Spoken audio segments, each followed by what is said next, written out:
Live from clickorlando.com, this is News 6 at 5:30. This is a News 6 Plus takeover. Here now is Chief Meteorologist Tom Sorrells with Talk to Tom.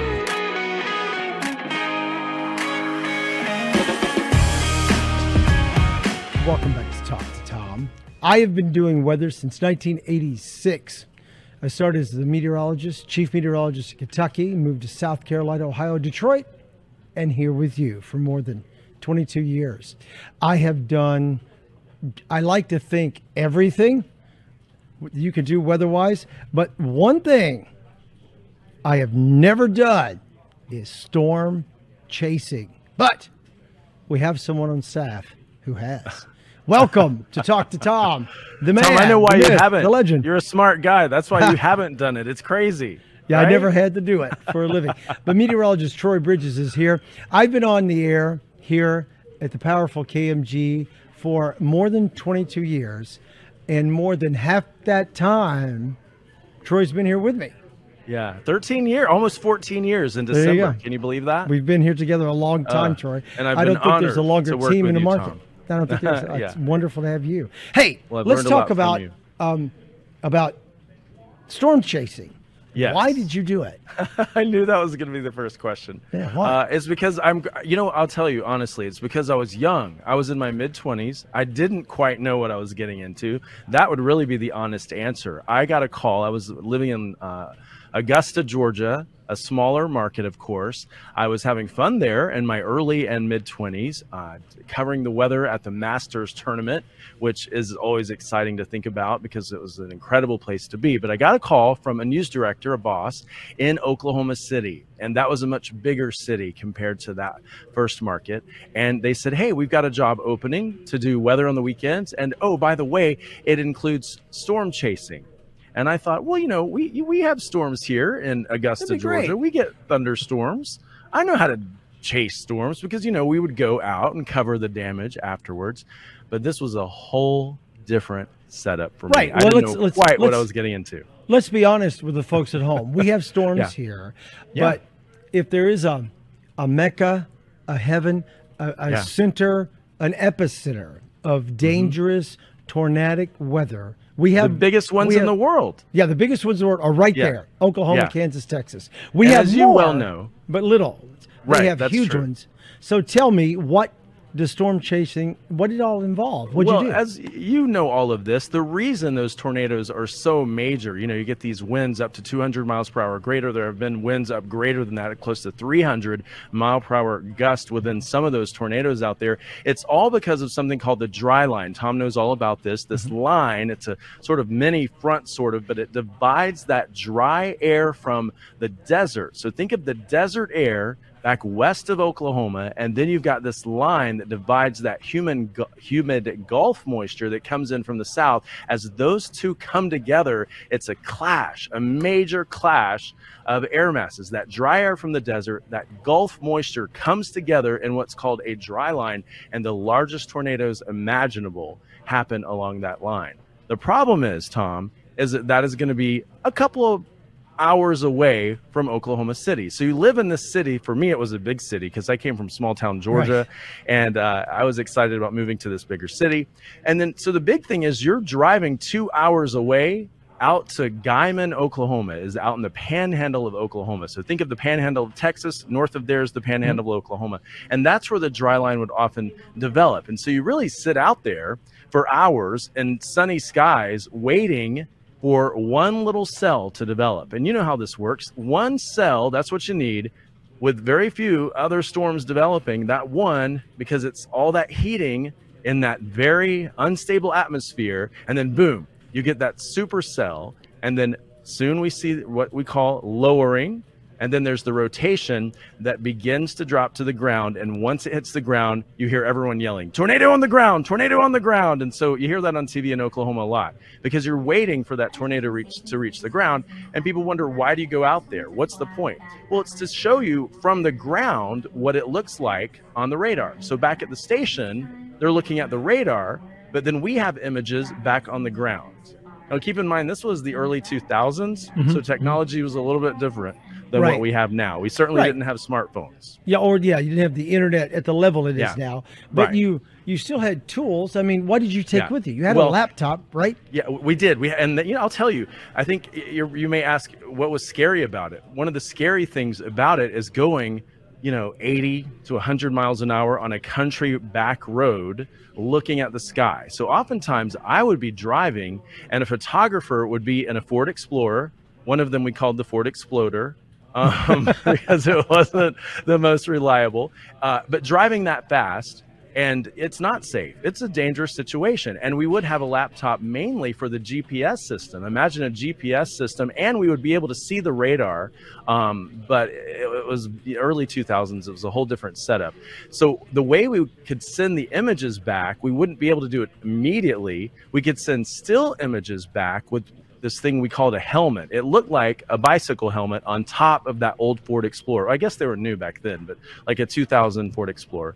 And you'd have that, helmet, bicycle helmet, and that was like a little satellite that could take the video image that we would send and then take it into still images. So we weren't able to immediately send video back, but we would send still images of tornadoes. So we would show, here's what the tornado looks like right now, while the meteorologist back at the station would be able to show it on the radar.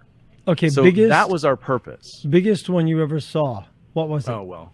You know what? I didn't see huge ones. The worst one before I ever got there was May 3rd of 1999. So I got there in about 2000. Oh, wow. And May 3rd of 99 is one, they've had worse since. But at that time, it was the worst on record. And I had always heard May 3rd, the May 3rd tornado. So, you have a couple of seasons. The spring season, May, the worst month. And then you have the fall season. Both of those seasons, you have tornado outbreaks, but the worst would usually be in May. So May 3rd of 99, they had a report, I think, of 300 mile per hour winds or higher gusts within that tornado with the Dow, the Doppler on wheels. So way out there, they have that huge truck that drives around with a Doppler on it, and it could record. It's almost like the movie Twister. There are some things in the movie that are not true. A lot. I never saw a flying cow. No. But the landscape that you see in that movie, the craziness of driving fast and looking at the sky, that's true. It's just like that. And that, for me, was the scariest part. Again, I was young. I was in my mid-20s, so I wasn't really afraid of the tornado. Yeah. I was afraid of that laptop. Because I was afraid. I was afraid of going so fast that we would hit a power, one of those power poles out in the middle of nowhere, and then that laptop would hit me in the face if the airbag went off. So I'm assuming they had turned off the airbag, but that was my biggest worry every time: is the airbag going to go off, and is the laptop going to hit me in the face? That's what I was scared of most. People ask me all the time. So, all the hurricane coverage you've done, what's your favorite memory? And I'm like, well. Favorite? Okay. But for you, when you were storm chasing, I'll go ahead and ask you too, out of all you did out there in Oklahoma, what, if not your favorite, what is the number one memory of that? Well, I will say there was one memory, and this was in October. So this would be the fall season. Again, Almost we had the over. two outbreaks. In the October, I remember 3 different tornadoes dropping instantly. 1, 2, 3, just like that. They were pipe tornadoes, as we call it. So there were these thin little tornadoes, but they dropped one by one, 3 in a row, right in front of me. From the same, was amazing. Same From mother the same cloud? cell. Yes, Wow. It was amazing. It was amazing, Cool. and I'm sure there's video of that. I can't find it, but it was a crazy time. This has turned into an industry out there. People go all the time. What are the tips you would give people if they're interested in that? What should they do? There are companies that you can, I don't know the name of them, but there are companies you can Google, and you can pay for people to drive you around, and they will try to chase a tornado. But here's the problem with it. Oftentimes you can go in May, the big month where we would have the outbreak, and you see that cell develop, that one cell that could produce a supercell that could then become a tornado on the ground. And then it doesn't materialize. And that's why we would often go out 2 hours away, wait for that storm to develop. All of a sudden, there it is, and then it goes right back up into the cloud and doesn't develop into a tornado. That's called a bust. And so I remember hearing all the time, what a bust. There's a meteorologist in Oklahoma. He's still there, David Payne. He would always say it. What a bust. And that's how he would say it when we would get back to the station. So oftentimes, you can go and you can pay to do it. And we would go and hope to see one. I know that sounds crazy.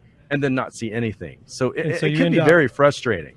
You end up with what a bust. Right. And then all you have to eat 2 hours away in the middle of nowhere, Oklahoma, is some, who knows what, fried chicken. Whatever I like you fried brought with chicken, you. but that's all, either what you have or what you can find. So All right, that is meteorologist Troy Bridges, the man in the morning on the powerful WKMG. Thank you so much, Troy. an honor right. to be with you, Tom. Honored to have you, my man. Thanks a lot. Stay with us on Talk to Tom as I answer your severe weather questions, including more on the worst hurricane to ever hit Florida and how was the water sucked out of Tampa Bay.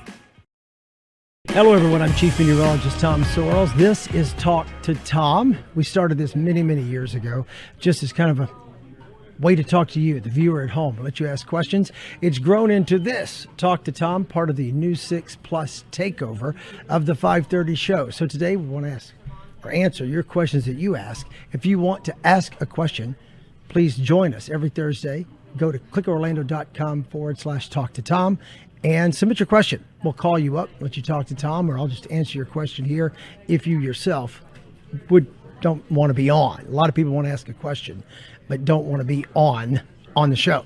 The very first question comes to us from our friend John Mather, who says, what is the all-time worst hurricane to ever hit Florida?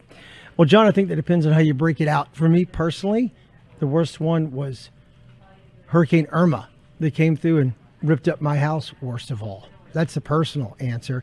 But I think probably the best answer would be the 1935 Labor Day hurricane. That made landfall with wind speeds of 185 miles per hour. It was a Category 5 storm.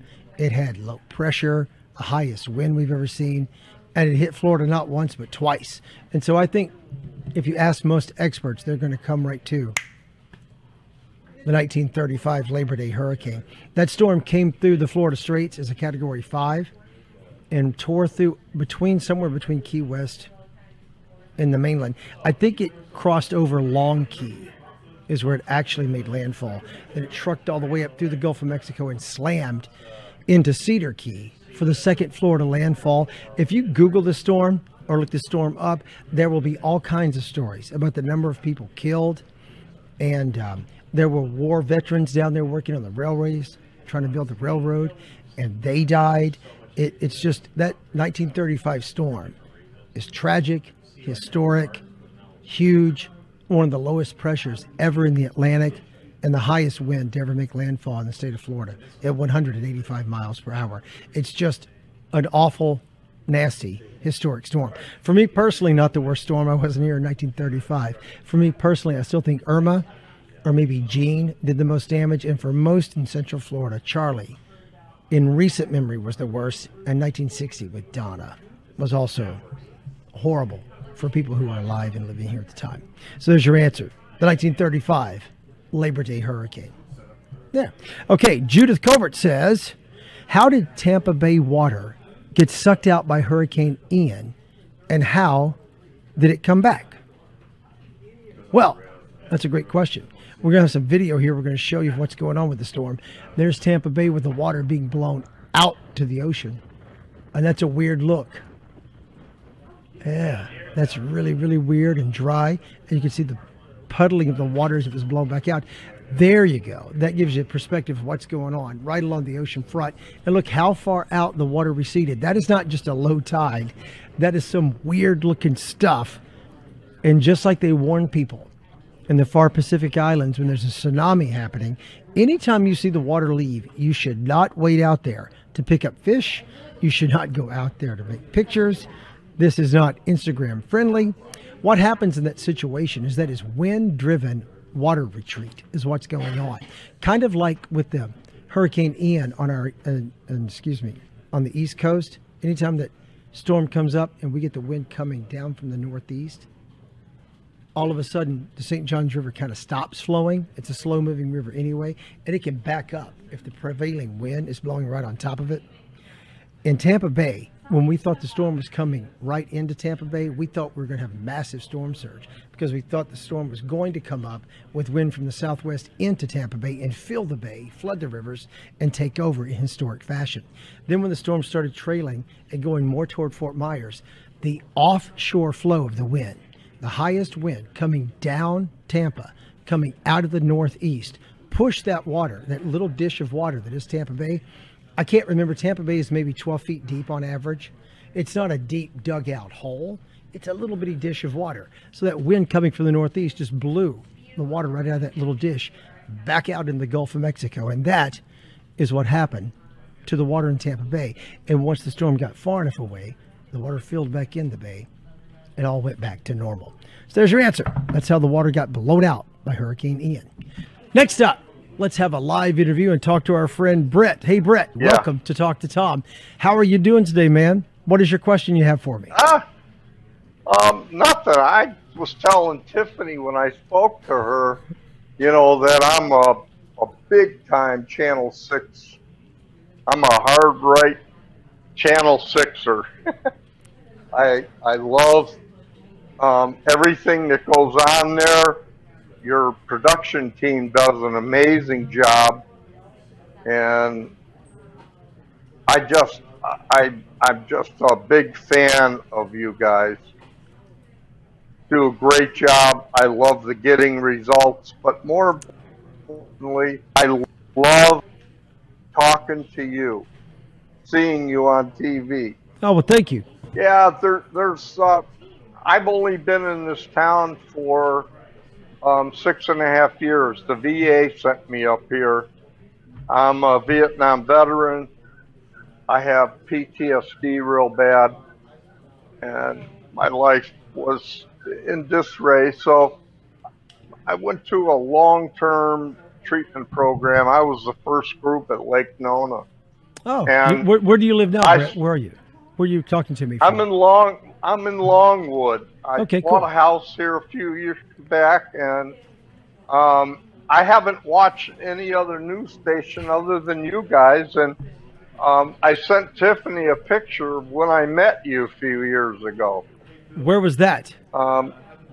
We did the chili cook-off. Yeah. and I showed people the picture, and they go, you must have photoshopped that. I said, no, I got to meet him. Tom rides a Harley. I do. So, and they make me judge the Carolina Chili Cook-Off. I judge that, too. I tasted 54 different chilies that day. Yeah, you and the sheriff did. Yes. So I just think that getting results component is pretty amazing, too. Okay, well, I didn't come up with that. But thank you very much. That was the idea, the brainchild of my general manager, Jeff Hoffman. That's his idea, the getting results thing. But I do appreciate the kind words about the weather. Now, are you still riding all the time, Brett? Are you getting out on your bike? Yeah. All right. Yeah, I'm. Did I show you a picture of the street glide? I'm sitting in the garage right now. I just bought. What'd you get? A big street glide? There. Oh, it's beautiful. It's the right color. Same color as mine. Yeah, it's got 570 miles on it. Now, I tell you what, I will swap you my Dynaglide for your street glide, if you're so inclined. No, that's okay. So you like me, but not that much. I get it. I see where you are. I don't listen, if it came down to it, I'd swap with you. Ah, man, I like the one I have. I like what I got. I do want that bike, though. That's the perfect bike. God bless you. That's a great-looking bike. Hey, Brett, listen, man, I got to run. We're almost done. We're running out of time. We're up against the clock, as always, here on Talk to Tom. We only go about 9 minutes. I really can't thank you enough for writing in, talking to us live, and for the kind words. That's not what I was expecting. I was expecting a drilling, a question about a forecast or something. I appreciate the kind words. You're the best. Thank you so much. You are. You guys do a great job. I know everybody by name there. Keep up the good work, and maybe I'll see you someday soon. All right. We'll ride together soon. See you at the Chili Cook-Off. All right. Our friend Brett from Longwood. Thank you, Brett, for the questions.